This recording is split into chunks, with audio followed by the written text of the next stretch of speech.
It has been my biggest film festival ever, seeing 13 movies at the Melbourne International Film Festival, and it finally had to conclude, and I decided to cap this off on the most epic way imaginable, to see Andrew Patterson's latest film, The Rivals of Amziah King, in IMAX. So, let's get into it.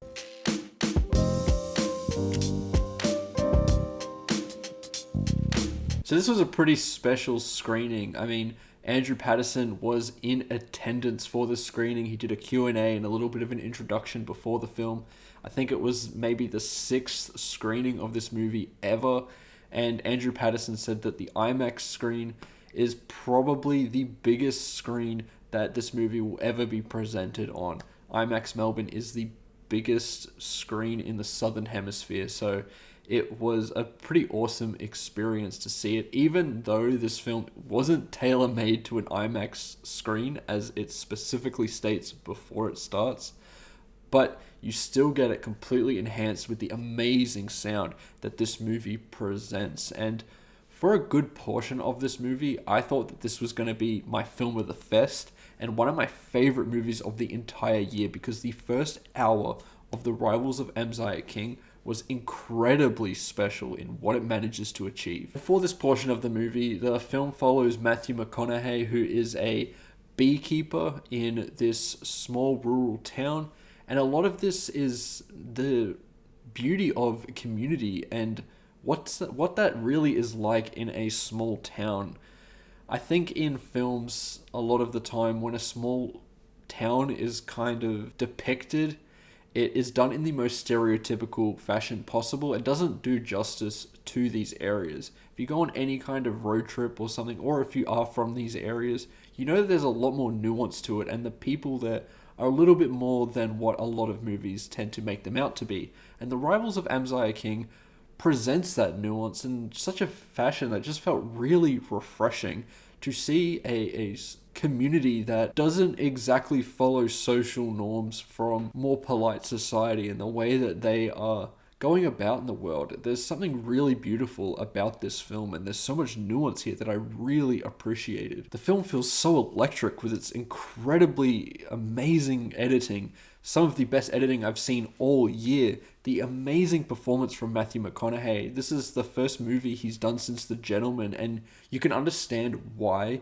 he decided to do this role specifically, as I believe it ties to him personally and what he wants to pursue in terms of depicting different types of people on screen. His character is so endearing, and it's amazing to see that he hasn't lost a step at all. He's one of my favorite actors ever, and he just completely shows that in this role. It's a little bit different to what we're used to from him, but that doesn't make this performance no less special. I loved every minute he was on screen, and the way that music is performed is so lively and beautiful, with so many moving scenes that just have you in the feels. There's this moment around a dinner table where all of these people are performing, and there's this one character who is filled with anxiety in performing, but they don't care. It's all about just getting the song out. They know that they can't sing the best and they're not world class, but this is how they express emotion and feeling, and it's so beautiful seeing scenes like that depicted in such a way. Andrew Patterson has this electric way of capturing these scenes that are beautifully shot with some incredible use of slow zoom-ins and close-ups that I really loved seeing. And from the way I'm describing things, you might think that this is this real wholesome kind of movie, and at times it really is like that, but there's moments that are just purely shocking. There's this one moment right after the opening scene with some guy and his ponytail, and what happened there was one of the most shocking moments I have seen in a movie this year. Just complete left turn that just goes absolutely bonkers. The film doesn't really do too much with it in the latter stages of it, but just that moment there felt so shocking, and it felt like we were just on this unpredictable ride the whole time. There just is so many amazing sequences and moments, like that moment at the dinner table scene, and like a moment at a school that is just complete and utter chaos what happens there. I absolutely love so much about what is going on here and how unpredictable it is, but how it ties so closely together with everything that is going on here. And yeah, in that first hour of this movie, I was ready to call this a 5-star masterpiece and a must watch. Unfortunately, the film doesn't manage to maintain that energy due to a pretty shocking twist after the first hour, and because of that, it goes into a completely different direction and follows a new character, a supporting character, come to the limelight, played by Angelina Lookingglass. And this is not to knock her performance because she's incredible the whole way through this film, but her character is not quite as interesting as Matthew McConaughey's, and that focus on community, it feels like it loses that a little bit as it becomes a little bit more like a heist thriller, and a pretty generic one at that. These scenes just dragged on, and it felt so exhausting. I have never felt such a jarring shift from being all the way up here with a movie and then just suddenly plummeting.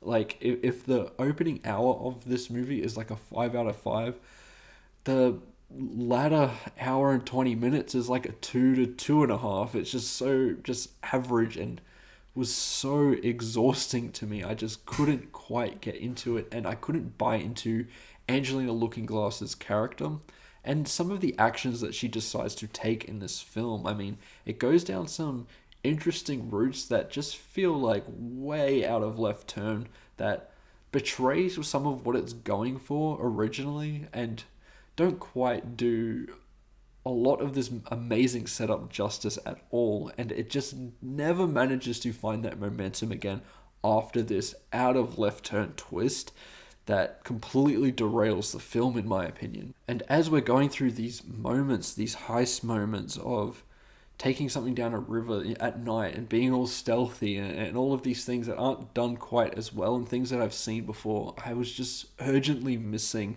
going back to that first hour where it had such a handle on things and felt like a master curating all these incredible sequences. Yes, there were moments of poignant and just infectious happiness going on in these sequences, and then contrasted with utter chaos, but they connected with each other in a way that just worked. It tied everything together because its focus on community just maintains all that way through, but as it progresses, it loses that focus in turn of just really focusing on one character and her journey. And there are moments that I do like in her journey. I think the very ending of this movie, while maybe a tad cliche, is still pretty nice and is a good way to cap off this movie, especially with how it ties into earlier moments of the film. But yeah, this film is a little bit of a mess, and I think if Andrew Patterson had really captured what he did in that first hour and continued that way throughout this whole entire movie, man, this would have been an absolute breakout hit, and I'd have no trouble thinking that it would be an Oscar player. But because of that, I think that this is just going to be a very underrated indie film that some people might get really passionate about, but I think there's others that are going to feel that last hour and a half and just get really annoyed with how good it was in the beginning, because that's exactly what I felt. And it's hard to really rate this movie because its highs are so high and its lows are pretty low. But I think it still does come out as a good film. I think the craft is still there. And as a score, I'll have to give this one a 3.5 out of 5. And yes, that does mean it's a good movie, but I've never been more disappointed by giving a movie 3.5 out of 5, because this felt like a 5-star movie from the outset. And I'm very disappointed that it doesn't manage to maintain that, because the performances is there. This has the best editing of the year. It has incredible cinematography that feels so purposeful.